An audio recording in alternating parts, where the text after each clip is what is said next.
Hello ladies and gentlemen, and welcome back to Georg Mack Plays the Classics. Assemble the most powerful spacecraft the galaxy has ever seen in Solar Jetman, Hunt for the Golden Warpship. Taken by pirates, the Golden Warpship has been disassembled and hidden throughout the galaxy. Solar Jetman is the only remaining hope for its safe return.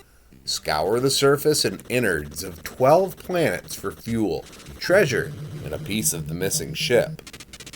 The first thing you'll notice about Solar Jetman is that gravity is constantly pulling you toward the surface. This is likely a shock to your system. You need to press the B button to fire your thrusters, which will hopefully keep you airborne, as the alternative is crashing to your death. You also change the heading of your ship in a rotating manner by pressing left or right on the D-pad. Once you get a bit of a handle on the momentum, you'll find that the strength of the gravity changes from planet to planet. Best of luck keeping your speed straight. Enemies appear often and have the ability to obliterate you in one hit. If your ship is destroyed, you fly around as Solar Jetman on his own. You do have weapon capabilities in both your ship and as a man. Fire your blaster with the A button and hope your aim is good. Some enemies are fairly weak, taking 1 or 2 hits, while others are like tanks and take a bunch of shots to destroy. Solar Jetman is good to take 1 more hit, but after that is dead. If you make it back to your spaceship, you can enter another pod without penalty.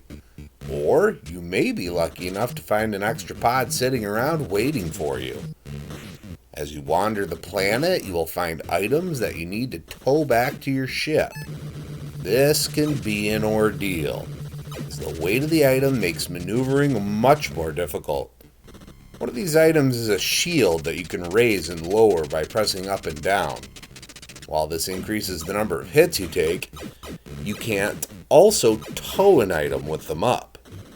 I can't count the number of times I'd be careening toward a wall and have to put my shields up at the last possible second to avoid being space dust. Sometimes the opportunity to dump these items in a wormhole appeared.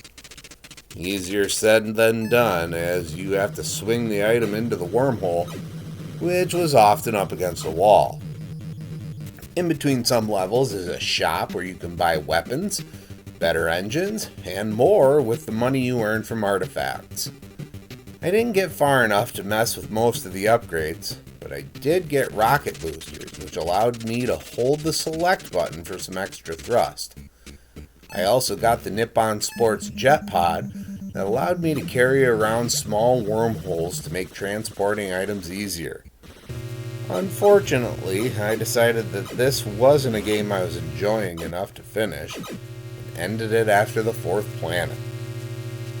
When it comes to grading Solar Jetman Hunt for the Golden Warpship on NES, graphics get a 1.5. You can tell what everything is, but none of it looks good.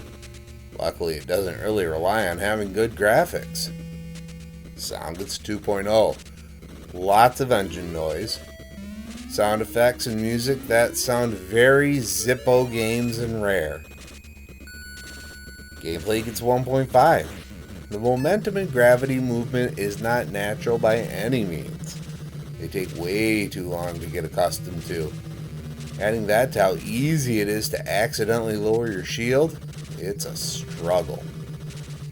Difficulty gets 1.5. This is a game that is hard, but a lot of it is the wrong kind of hard.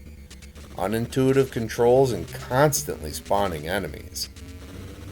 Fun factor gets a 1.5. There were flashes of entertainment, but more frustration was had.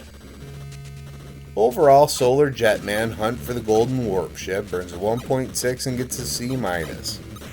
If you're a masochist, you'll enjoy this game. Otherwise, it's a tough call. Well, that's going to do it for me for today. Please make sure to like this video. Let me know what you think of Solar Jetman Hunt for the Golden Warpship in the comments. And please subscribe to Head Drop Productions here on YouTube, because we want you here for each and every video we release, because it is your destiny.